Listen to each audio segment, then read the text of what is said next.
안녕하십니까. 공병호TV의 공병호입니다. 조국 펀드와 관련해서 스모킹건, 이른바 핵심 증거는 조범동의 증언이 될 것 같습니다. 조국을 낙마시킬 수도 있고 한 걸음 나아가서 정권의 안위에도 타격을 가할 수 있을 것으로 봅니다.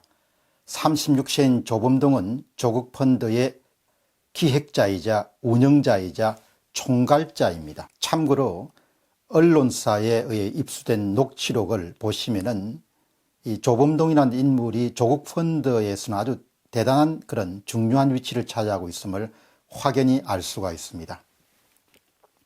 조범동 씨는 8월 23일 조국 펀드가 인수한 업체인 웰스 C&T 사장에게, 이 웰스 C&T는 조국 가족이 투자한 돈을 거의 전액 투자한 그런 업체입니다. 그래서 이렇게 말합니다.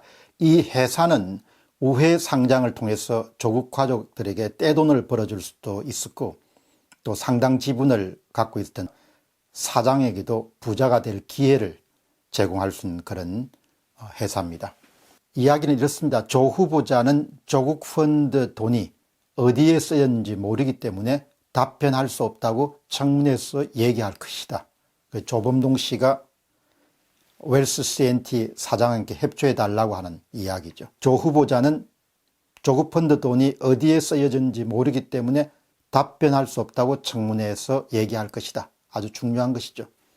또 조국 후보자는 자, 이것 보십시오 해가지고 펀드가 투자한 해당 회사의 정보를 알 수도 없고, 그 회사가 자금을 어디에 투자를 했다든지 대여를 했다든지 그것은 제가 간섭할 바도 아니고 알아서도 안 됩니다. 이렇게 말하고 끝을 맺을 것이다. 조범동 씨가 상대방을 설득하기 위해서 조국 씨가 어떻게 대응할 것인가에 대한 부분을 이야기해 준 겁니다. 결론적으로 이야기하면은 이번에 우리가 함께 힘을 모아서 조국을 돕자, 조국을 돕자, 조국을 돕자, 이것이 바로 조범동 씨가 갖고 있는 생각이었습니다. 이런 대화가 있고 난 다음에 일어난 일은 조범동 씨가 구상했던 대로입니다.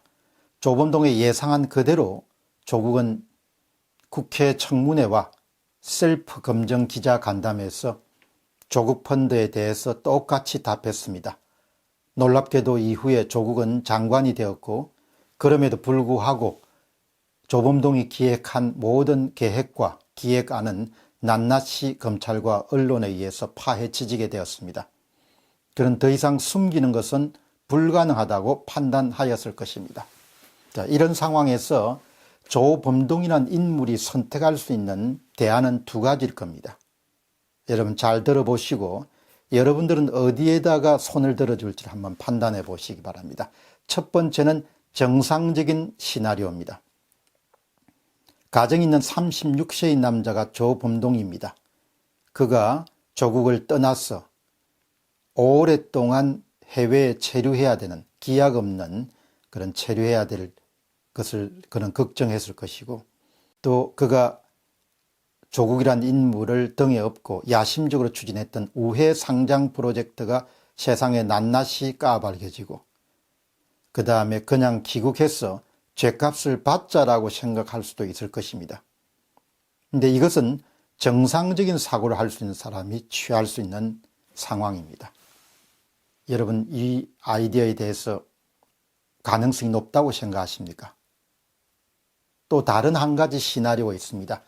비정상적인 한 가지 시나리오는 자진귀국이란 것이 석연치 않습니다.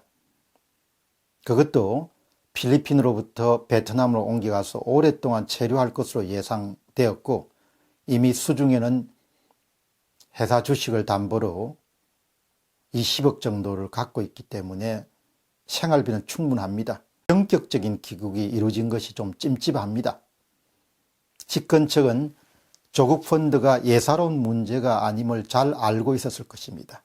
동양대의 표창장 위조 사건보다 훨씬 더 폭발력이 큰 것이 바로 조국 펀드 사건이다. 이렇게 집권청은 잘 알고 있었을 겁니다. 조국의 진퇴를 결정할 뿐만 아니고 정권의 안위에도 영향을 미칠 수 있는 메가톤급 하약고, 그냥 메가톤급 사건이 아니고 하약고가 될 수 있는 사건을 그냥 그대로 방치할 수는 없었을 겁니다. 조범동이 해외 체류하도록 내버려 두는 것은 대단한 위험한 일이 될 수도 있습니다. 또 위험한 일이 될 수 있다고 여권에서 판단했을 겁니다. 계속해서 조국 펀드 사건이 진화가 되지 않고 확대 재생산을 계속할 것으로 내다봤기 때문입니다. 따라서 위험을 안고서라도 조기 수습에 들어가는 것이 좋겠다고 판단하였을 가능성도 있습니다. 사실이 아니고 가능성도 있습니다. 제가 눈으로 확인 안 해봤기 때문에. 귀국 이후에 모든 것은 조범동이 안고 가기만 하면은 일거에 조국 펀드와 관련해서는 판세를 뒤엎을 수 있다고도 판단하였을 가능성이 있습니다. 따라서 조국 측과 조범동은 사전에 충분한 의논과 사후 보장을 하고 일거의 판세를 뒤엎을 수 있는 그런 사건을 기획해서 추진했다고 할 수도 있습니다. 바로 그 사건이 전격적인 귀국이 될 수도 있다, 이렇게 볼 수 있습니다. 이 사람들이 그동안 해온 이력이라든지 경험을 미뤄보면 그 정도 일은 눈 하나 깜짝하지 않고도 할 수 있는 사람이다, 그렇게 판단합니다. 요약해서 말씀드리면 심경의 변화로 귀국하였을 가능성이 높은가, 아니면 조국 사건의 조기 무마를 위해서, 조기 마무리를 위해서 기획된 그런 귀국인가, 이 두 가지가 지금 우리에게 남아있을 뿐입니다. 여러분의 의견을 댓글로 남겨주시기 바랍니다. 저도 이번 사건에 대해서는 기획사건이라는 부분에 대해서 조금 더 가능성이 높다고 봅니다만은 확언을 하기는 힘듭니다. 다만 한 가지 이야기 드리고 싶은 것은 세상이 기획한 대로 척척 돌아갈지는 두고 봐야 할 것입니다. 공병호TV의 공병호였습니다. 감사합니다.